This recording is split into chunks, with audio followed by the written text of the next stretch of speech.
গোসল ফরজ অবস্থায় গোসল না করে কি সাহারি খাওয়া যাবে? রোজা অবস্থায় টুথপেস্ট দিয়ে ব্রাশ করা যাবে কিনা? গীবত করলে কি রোজা হবে? জীবনের অনেক রোজা কাজা রয়ে গেছে, এখন কি আমি আগে পেছনের রোজাগুলো কাজা আদায় করবো নাকি এই রমজানের রোজাগুলো আগে রাখবো? একাধিক মসজিদে তারাবি নামাজ পড়লে কি কোনো সমস্যা হবে কিনা? ঘুম থেকে উঠতে না পারার কারণে সাহারি খেতে না পারলে কি রোজা হবে? আমাদের মসজিদে 20 রাকাত তারাবি নামাজ হয়, আমি যদি 8 রাকাত পড়ে চলে আসি তাহলে কোনো গুনাহ হবে কিনা? নখ বা চুল কাটলে কি রোজার কোনো ক্ষতি হবে? বাবা মা মারা গেলে তাদের রোজার কাফারা বিষয়ে কি করণীয়? রমজানে গোসলের সময় যদি কানের ভেতর পানি প্রবেশ করে তাহলে কি রোজার কোনো সমস্যা হবে? সাহারিতে আজান চলাকালীন সময় কি পানি পান করা যাবে? রোজা রেখে ফোনে কথা বলা যাবে কিনা? প্রিয় দর্শক, আর বিলম্ব না করে চলুন আপনাদের প্রশ্ন উত্তর দেওয়ার পালায় প্রবেশ করি। লবি আপনি লিখেছেন রোজা অবস্থায় বাচ্চাকে মায়ের দুধ খাওয়ানো যাবে কিনা? যাবে, কোনো অসুবিধা নেই। এমনি লাবিব তানভীর লিখেছেন গীবত করলে কি রোজা হবে? রোজার স্ট্রাকচার হয়ে যাবে, অর্থাৎ বাহ্যিকভাবে রোজা হয়ে যাবে, কিন্তু অন্তর্নিহিত যে রোজা সেটি হবে না, অর্থাৎ রোজার প্রাণ ক্ষতিগ্রস্ত হবে, যার কারণে রোজার মান কমে যাবে, কোনো কোনো ক্ষেত্রে রোজা অর্থহীন হয়ে যেতে পারে। এই জন্য রোজা রেখে গীবত করা, অন্যান্য পাপের কাজ করা অনুচিত এবং রোজা বেঁচে থাকা উচিত। এবার শাহরিয়ার ইসলাম লিখেছেন রমজানে গোসলের সময় যদি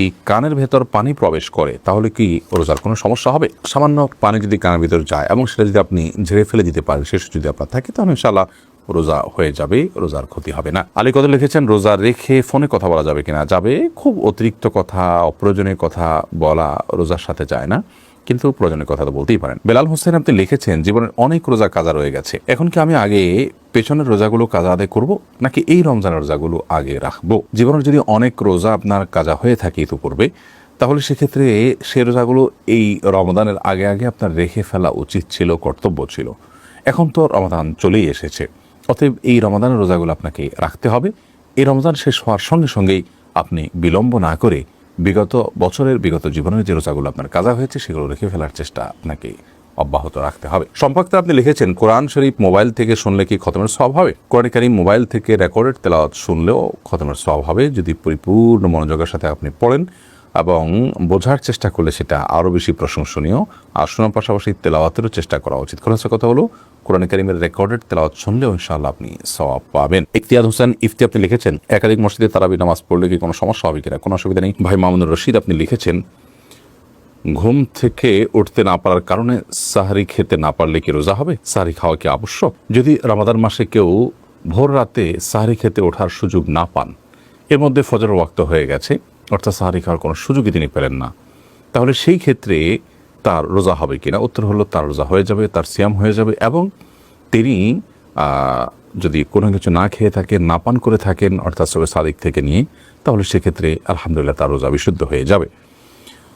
সাহারি খাওয়া এটি রমজান মাসে বা রমজানের বাইরে যে কোনো রোজার জন্য ফরজ বা আবশ্যিক কোনো বিষয় নয়। সাহারি খাওয়া এটি সুন্নাহ, সাহারি খাবারের মধ্যে বরকত রয়েছে, কিন্তু কোনো কারণে কেউ সাহারি খেতে পারলেন না, তারপরও তার রোজা হয়ে যাবে, তার সিয়াম হয়ে যাবে ইনশাআল্লাহ তাআলা। এমডি ওয়াকিল আজম আপনি লিখেছেন সোনার জাকাত কি প্রতি বছর দিতে হবে? স্বর্ণ, রূপা, নগদ অর্থ, ব্যবসার মাল সহ জাকাত যোগ্য যে সমস্ত সম্পদ আছে সেসব সম্পদ জাকাত বর্ষে, প্রতি জাকাত বর্ষে একবার করে আদায় করতে হবে। বিধায় এটি একবার আদায় করলেই সারা জীবনের জন্য আদায় হয়ে যাবে না, বরং প্রতি বছর একবার করে দিতে হবে, যদি এক বছর আপনার কাছে সেটি থাকে। মাহফুজ ইসলাম লিখেছেন আমি একজন মহিলা, আমার প্রতিদিন এশার নামাজ রাত 12টায় পড়তে হয়, আমি চাইলে এর আগে পড়া সম্ভব নয়, তারাবি নামাজ এভাবে পড়তে হয়, আমি কি প্রতিদিন এভাবে পড়তে পারবো? এর কারণে মাকরু হচ্ছে, বিশেষ করে মধ্যরাত পর্যন্ত দেরি করাটা মাকরু। আপনার অবশ্যই উচিত তার আগে, অর্থাৎ মধ্যরাত যেন না হয়, সূর্য ডুবা থেকে নিয়ে সূর্য অস্তমিত হওয়া থেকে নিয়ে সুবে সাদিক পর্যন্ত যে কয় ঘন্টা হয়, এটাকে আপনি ভাগ করে এটার 50% যেখানে হবে, অর্থাৎ মাঝামাঝি যেখানে হবে, তার আগে আগে পরিশেষ করার চেষ্টা করা উচিত। সেটা হয়তো কখনো 11টা, 11:30 হতে পারে, কখনো কম বেশ হতে পারে সিজন ভেদে, কিন্তু আপনার নামাজ হয়ে যাবে, ফরজ আদায় হয়ে যাবে, কিন্তু এরকম দেরি করাটা অনুচিত। ইফতেখার ইমন লিখেছেন আমাদের মসজিদে 20 রাকাত তারাবির নামাজ হয়, আমি যদি 8 রাকাত পড়ে চলে আসি তাহলে কোনো গুনাহ হবে কিনা? গুনাহ হবে না, কিন্তু নবী করিম সাল্লাল্লাহু আলাইহি ওয়াসাল্লাম বলেছেন মান কামা মা'আল ইমাম হাত্তা আনসার, যে ব্যক্তি ইমামের সঙ্গে নামাজ পড়ে এবং ইমাম যাওয়া পর্যন্ত অপেক্ষা করে, কুতিবা লাহু কিয়ামুল লাইল, তার জন্য রাত জেগে ইবাদতে সওয়াব লেখা হয়। তিরমিজি হাদিসটি বর্ণিত হয়েছে, যার কারণে আপনি এই সওয়াব থেকে বঞ্চিত হন, বিশাল বড় সওয়াব থেকে বঞ্চিত হন। এজন্য আপনাকে পুরো নামাজ শেষ করে আসা উচিত। 8 রাকাত পড়ে যদি আপনি চলে আসেন, এই সওয়াবটা আপনার হবে না। এরপরে সান্তনা এভাবে লিখেছেন স্বামীর জাকাত এবং স্ত্রীর জাকাত কি আলাদা? জি, প্রত্যেকের জাকাতের হিসাব আলাদা। মায়ের আদর্শ ছেলে আইডি থেকে আপনি লিখেছেন স্ত্রীর জাকাত কি স্বামী তার নিজের টাকা থেকে দিয়ে দিতে পারবেন? দিতে পারবেন। স্ত্রীর সম্পদের জাকাত স্বামী দিয়ে দিতে পারবেন, শর্ত হলো স্ত্রীকে জানিয়ে দিতে হবে, স্ত্রীর জানাশোনা থাকতে হবে। যেমন তিনি যদি জানেন যে তার স্বামী তার পক্ষ থেকে জাকাত দিয়ে আদায় করে দিচ্ছেন, তাহলে সেক্ষেত্রে তিনি নিয়ত করবেন, তার আমল যেহেতু নিয়তটা তার থাকতে হবে। স্ত্রীকে আপনি জানালেন না, আপনি তার জাকাত আদায় করে দিলেন নিজে থেকে, পরে স্ত্রীকে বললেন, এতে জাকাত আদায় হবে না। আপনি জাকাত আদায় করতে হলে স্ত্রীর জাকাত যে আদায় করছেন স্ত্রীকে আপনি নোটিস করবেন, তিনি নিয়ত করবেন এবং আপনি তার পক্ষ থেকে আদায় করবেন, আদায় হয়ে যাবে। আর্থিক ইবাদত একজনের তরফ থেকে আরেকজন করতে পারে, তবে যার তরফ থেকে করছেন ফরজ আদায় হওয়ার জন্য তার সেটি জানা থাকবে। এরপরের প্রশ্ন হলো, রোজা অবস্থায় তেল, সুরমা, আতর ইত্যাদি ব্যবহার করলে নখ বা চুল কাটলে কি রোজার কোনো ক্ষতি হবে? রমাদান মাসে রোজা অবস্থায় তেল, সুরমা, আতর এগুলো ব্যবহার করলে রোজার কোনো ক্ষতি হবে না। ঠিক একইভাবে চুল, নখ ইত্যাদি কাটলেও সিয়ামের কোনো ক্ষতি হবে না, কারণ এগুলোর কোনোটাই খাদ্য কিংবা খাদ্যের সাথে সাদৃশ্যপূর্ণ কোনো বিষয় নয়। যদি আপনি রোজা রেখে খাদ্য গ্রহণ করেন, পানীয় গ্রহণ করেন, কিংবা খাদ্য বা পানীয়ের কাজ দেয় বা এটার সাথে সাদৃশ্য হয় এরকম কোনো কিছু আপনি করেন, তাহলে সেক্ষেত্রে সেটি সিয়াম ভঙ্গের কারণ হবে। আর রোজা রেখে একজন মানুষ যদি তেল ব্যবহার করেন, সুরমা ব্যবহার করেন, আতর ব্যবহার করেন কিংবা চল বা নখ কাটেন, তাতে না সেটা খাদ্যের কোনো কাজ দেয়, না পানীয়ের কোনো কাজ দেয়, না তার সাথে কোনো এর সরাসরি কোনো সম্পৃক্ততা বা সাদৃশ্য আছে, বিধায় এগুলো করলে সিয়াম ভঙ্গ হবে না, রোজা ভঙ্গ হবে না, কোনো অসুবিধা নেই। সোলাইমান মাহমুদ আপনি লিখেছেন, সাহারিতে আজান চলাকালীন সময়কে পানি পান করা যাবে? জি না, আজান শুরু হওয়া মানে ফজর ওয়াক্ত শুরু হওয়া, তারপর আপনি খেতে পারবেন না। যদি আজানটা হয় আপনার তাহাজ্জুদের আজান, তাহলে সেক্ষেত্রে খেতে পারেন। শারমিন আক্তার লাকি আপনি লিখছেন, বাবা মা মারা গেলে তাদের রোজার কাফারা বিষয়ে কি করণীয়? কোনো বাবা মা যদি মারা যান সেক্ষেত্রে তাদের রোজার কাফারা দিতে হবে। প্রত্যেকটা রোজার জন্য তারা যদি রোজাগুলো রাখতে পারেন নাই অসুস্থজনিত কারণে, হয়তো পরে সুস্থ হয়ে রাখবেন সে আশা ছিল, কিন্তু আল্লাহ তাআলা তাদেরকে নিয়ে গেছেন দুনিয়া থেকে, কিংবা তারা এমন অসুস্থ হয়ে গেছেন যে আর সুস্থ হওয়ার সম্ভাবনা ছিল না। যাই হোক, এই অবস্থা তাদের মৃত্যু হয়ে গেলে তাদের তরফ থেকে প্রতিটা রোজার জন্য একটা করে ফিতরা দিতে হবে, মিসকিনকে খাদ্য দিতে হবে। 1.5 কেজি করে চাউল দিলে 30 রোজার জন্য 45 কেজি চাউল দিয়ে দিলে আপনি ইনশাআল্লাহ দায়মুক্ত হবেন এবং তার বাবা, আপনার মা দায়মুক্ত হয়ে যাবেন। মিলন হোসেন আপনি লিখেছেন, রোজা রেখে ধূমপান করা যাবে কিনা? অনেকে বলে থাকেন যে রোজা রাখা অবস্থায় সিগারেট খেলে রোজার কোনো ক্ষতি হয় না, এটা কি সঠিক? এটা কোনো মানুষ বলে, আমি তো এই প্রথম শুনলাম। যাই হোক, কেউ যদি বলে থাকেন সেটি নেহায়াতি ভুল। ধূমপান করলেও তার ফলে রোজা ভঙ্গ হবে, কারণ এটা পান, ধোঁয়াগুলো মানুষের ভেতরে প্রবেশ করে, বিধায় এটি রোজা ভঙ্গের কারণ। রোজা অবস্থায় ধূমপান করা জায়েজ নয়, যদিও রোজা রাখা অবস্থার বাইরেও ধূমপান করা জায়েজ নয়। রোজা অবস্থায় ধূমপান করলে সেটি গুনাহও হবে, আবার রোজা ভঙ্গের কারণ হবে।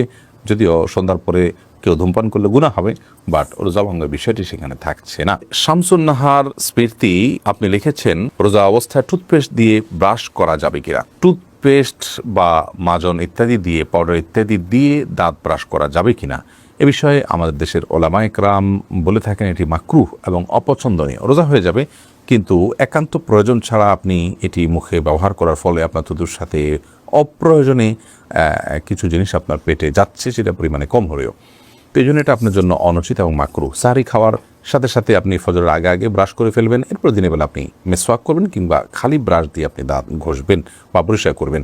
যদিও সৌদি আরবের স্কলারগণ এবং ওলামায়ে কেরাম এটিকে মাকরুহ বলেন না, তারা এটাকে জায়েজ বলেন, কিন্তু মাকরুহ হওয়াটা, অপছন্দনীয় হওয়াটাই হলো অধিকতর যুক্তিযুক্ত। কারণ টুথপেস্ট এটি আমাদের থুতুর সাথে ভেতরে চলে যায়, হোক না সেটা পরিমাণে কম, তো এটিতে একান্ত প্রয়োজন নাই, যার কারণে আপনি সারির আগে আপনি টুথপেস্ট দিয়ে ব্রাশ করেন, পরবর্তীতে খালি ব্রাশ কিংবা মেসওয়াকের অভ্যাস গড়ে তোলেন। যে দিনের বেলা আপনি খাদ্য গ্রহণ করছেন না, বিধায় এটা নিয়ে খুব বেশি পেরেশান থাকারও কোনো কারণ নেই। এরপরে সাকিব হাসান আপনি লিখেছেন, গোসল ফরজ অবস্থায় গোসল না করে কি সারি খাওয়া যাবে? যদি কারোর গোসল ফরজ হয়, তাহলে গোসল ফরজ অবস্থায় যদি আপনি সারি খেয়ে নেন এই কারণে যে এখন গোসল করতে গেলে সারি খাওয়ার সময় আর থাকবে না, অথবা যে কারণেই হোক না কেন যে আমি পরে গোসল করব, তাহলে তার ফলেও সিয়াম হয়ে যাবে, কোনো অসুবিধা নেই। তবে অবশ্যই ফজরের সালাত আদায়ের প্রয়োজনে ফজরের সালাতের আগে আগে আপনাকে ফরজ গোসল করতে হবে। কিন্তু গোসল ফরজ হওয়া অবস্থায়, অর্থাৎ শরীর অপবিত্র অবস্থায় যদি কেউ খাদ্য গ্রহণ করেন এবং সাহরি খেয়ে ফেলেন বা রোজা নিয়ত করেন, তাতেও রোজা হয়ে যাবে, সাহরি হয়ে যাবে, কোনো অসুবিধা নেই। যদিও গোসল করে তারপরে খেতে পারলে সেটা উত্তম, তা বলাই বাহুল্য।